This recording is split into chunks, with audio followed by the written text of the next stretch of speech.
بسم اللہ الرحمن الرحیم۔ جب حضرت حمزہ رضی اللہ تعالی عنہ شہید ہوئے تو حضرت صفیہ رضی اللہ تعالی عنہا نے کہا کہ میں اپنے بھائی کی لاش دیکھ کر انتہائی صبر اور ہمت سے کام لوں گی۔ ایک اور آواز گونجی، میرے چچا حمزہ نے کراہت کا حق ادا کیا اور نیک اعمال کرنے میں سبقت لے گئے۔ یہ وہ جملہ ہے جسے نبی کریم آقائے دو جہاں حضرت محمد صلی اللہ علیہ وآلہ وسلم اکثر دہرایا کرتے تھے۔ حضرت حمزہ رضی اللہ تعالی عنہ کی شخصیت کی گہری تاثیر اور مقبولیت اس قدر زیادہ تھی کہ صحابی اپنے بچوں کے نام ان کے نام سے موسوم کرتے تھے۔ ناظرین، سوال تو یہ ہے کہ اتنا بلند مرتبہ اور نامور اسلامی شخصیت کی آخر 2 دفعہ قبر کیوں کھولی گئی؟ یہ تو سب جانتے ہیں کہ پیارے آقا محمد مصطفیٰ صلی اللہ علیہ وآلہ وسلم اپنے چچا سے بے حد محبت کیا کرتے تھے۔ ایک دفعہ ایک صحابی بارگاہ رسالت میں حاضر ہو کر عرض کرنے لگے، میرے یہاں لڑکے کی ولادت ہوئی ہے تو میں اس کا کیا نام رکھوں؟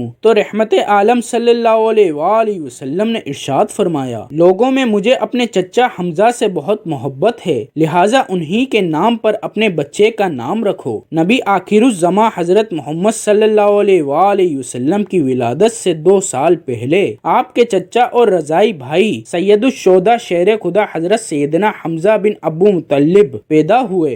آپ کی کنیت ابو عمارہ تھی۔ آپ نہایت حسین و جمیل، دبلے پتلے، چوڑی چھاتی اور دراز قد تھے۔ آپ اپنے بھتیجے حضرت محمد صلی اللہ علیہ وآلہ وسلم سے بے پناہ محبت کرتے تھے اور ان کی حفاظت میں پیش رہتے، بلکہ اگر یہ کہا جائے کہ ان کے سامنے ہوتے ہوئے کسی کافر کی جرت نہ ہوتی کہ نبی کریم کے خلاف کوئی نازیبا لفظ بھی بول دے۔ اسی طرح اعلان نبوت کو 6 سال گزر چکے تھے کہ ایک دن کوہ صفا کے قریب ایک باندی نے آپ رضی اللہ تعالی عنہ کو شکار سے واپسی پر روکا اور کہنے لگی، اے ابو عمارہ، کاش آپ پہلے آ جاتے۔ تھوڑی دیر پہلے ہی ابو جہل نے آپ کے بھتیجے محمد صلی اللہ علیہ وآلہ وسلم کو گالیاں نکالی ہیں، لیکن محمد صلی اللہ علیہ وآلہ وسلم نے کوئی جواب نہیں دیا اور چلے گئے۔ یہ سنتے ہی آپ جوش میں آ گئے، تیزی کے ساتھ خانہ کعبہ کی طرف بڑھے، بغیر کسی اور طرف متوجہ ہوئے سیدھا ابو جہل کے پاس گئے اور جاتے ہی اس کے سر پر زور سے اپنی کمان دے ماری۔ ابو جہل کے سر سے خون کا فوارہ نکل پڑا اور ساتھ ہی فرمانے لگے، آج سے میرا دین وہی ہے جو میرے بھتیجے محمد صلی اللہ علیہ وآلہ وسلم کا ہے۔ اگر کسی میں طاقت ہے تو مجھے روک کے دکھائے۔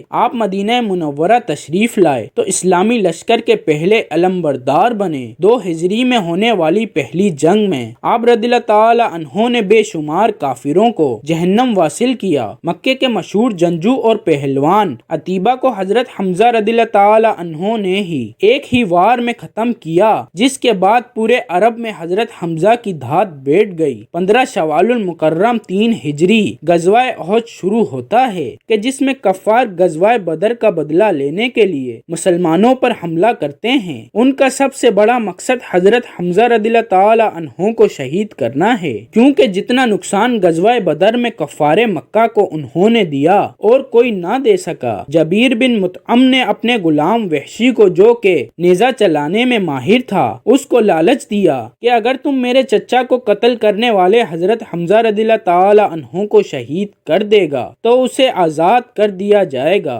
ہند زوجہ ابو سفیان نے بھی وحشی کو کثیر انعام کا لالچ دیا، کیونکہ ہند کے باپ عتبہ کو حضرت حمزہ رضی اللہ تعالی عنہ نے جنگ بدر میں قتل کیا تھا۔ چنانچہ وحشی نے حضرت حمزہ رضی اللہ تعالی عنہ کو دھوکے سے کسی اور سے لڑائی کے دوران پیٹ میں نیزہ مار کر بے دردی سے شہید کر دیا۔ یہ سارا واقعہ اسی طرح بخاری اور مسلم میں روایت ہوا ہے۔ حضرت حمزہ رضی اللہ تعالی عنہ کا پیٹ چاک کر کے ان کا کلیجہ نکال کر ہندا نے چبایا، پھر ہندا نے کافر عورتوں کے ساتھ مل کر حضرت حمزہ رضی اللہ تعالی عنہ کے کان ناک کاٹ کر انہیں لڑی میں پرو کر ان کے کڑے بازو بند اور پازیب بنائے اور انہیں پہن کر مکے میں داخل ہوئیں۔ جب نبی کریم صلی اللہ علیہ وآلہ وسلم نے حضرت حمزہ رضی اللہ تعالی عنہ کے جسم کو دیکھا تو آپ صلی اللہ علیہ وآلہ وسلم رونے لگے۔ آپ کے کٹے ہوئے جسم کو دیکھ کر شدت غم سے آپ کی آواز بلند ہوئی اور فرمایا، حمزہ سید الشہداء ہیں۔ مسلمانوں، ذرا ایک دفعہ اس منظر کو سامنے لائیں کہ جب حضرت حمزہ رضی اللہ تعالی عنہ کی بہن حضرت صفیہ رضی اللہ تعالی عنہا کو پتہ چلا کہ ان ان کے بھائی شہید ہو گئے اور ان کو دیکھنے کے لیے آئیں تو حضور اکرم صلی اللہ علیہ وآلہ وسلم نے ان کو اپنے بھائی کا کٹا ہوا جسم دیکھنے نہ دیا۔ خیر حضرت صفیہ رضی اللہ تعالی عنہا کی لائی گئی چادر میں حضرت حمزہ رضی اللہ تعالی عنہ کو کفن دیا گیا۔ چادر اس قدر چھوٹی تھی کہ سر ڈھانپتے تھے تو پاؤں ننگے ہو جاتے تھے اور اگر پاؤں ڈھانپے جاتے تو سر ننگا ہو جاتا تھا۔ اللہ اکبر۔ حضور صلی اللہ علیہ وآلہ وسلم فرمانے لگے کہ سر کو ڈھانپ دیا جائے اور پاؤں پر گھاس ڈال دی جائے۔ حضرت حمزہ رضی اللہ تعالی عنہ کی قبر کشائی کی پہلی روایت حضرت جابر رضی اللہ تعالی عنہ نے بیان کی ہے، جسے امام مسلم اور بخاری نے بھی روایت کیا ہے۔ حضرت جابر فرماتے ہیں جنگ احد کے 40 سال بعد معاویہ بن ابو سفیان کے دور حکومت میں انہوں نے ایک نہر احد کے مقام پر نکالنے کا حکم صادر کیا۔ جب اس نہر کا کام شروع ہوا تو منادی نے مدینے میں یوں صدا لگائی، جن لوگوں کے شہید رشتہ دار احد میں دفن ہیں قبر کشائی کر کے اپنے اپنے شہداء کے جسد کسی دوسری جگہ منتقل کر لیں تاکہ وہ پانی سے محفوظ رہ سکیں۔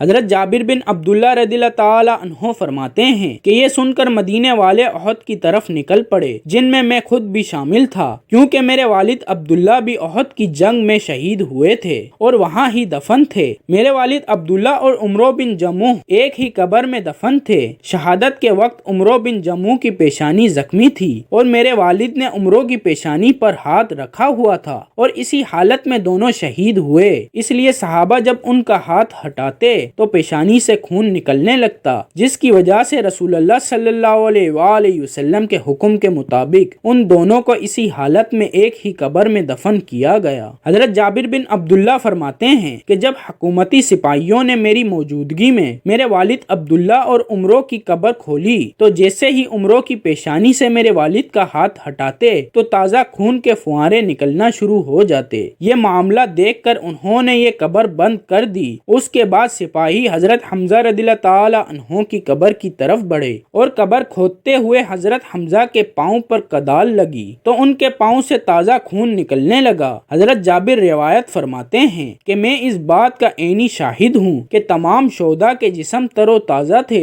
اور حضرت حمزہ تو ایسے لگ رہے تھے جیسے سو رہے ہوں۔ جب سپاہیوں نے شہداء کا یہ عالم دیکھا تو مزید قبر کشائیوں کو روک دیا اور دوبارہ سبھی کو اسی حال میں دفن کر دیا جیسے پہلے تھے۔ حضرت حمزہ رضی اللہ تعالی عنہ کی دوسری دفعہ قبر کشائی ترک سلطان عبد الحمید ثانی کے دور میں انہوں نے 1904 میں کروائی، جب انہیں خواب میں یہ اشارہ ہوا کہ حضرت حمزہ کے جسد مبارک پر پانی موجود ہے۔ انہوں نے قبر کھدوا کر اس کے ارد گرد 50 فٹ گہری تک سیسا پلائی دیواریں بنا دی۔ اللہ تعالی ہمیں دین کی مکمل سمجھ نصیب فرمائے اور ہمارا خاتمہ ایمان پر فرمائے، آمین۔ ناظرین کمنٹ باکس میں اللہ تعالی کے 99 ناموں میں سے ایک نام ضرور ٹائپ کیجئے گا۔ شکریہ۔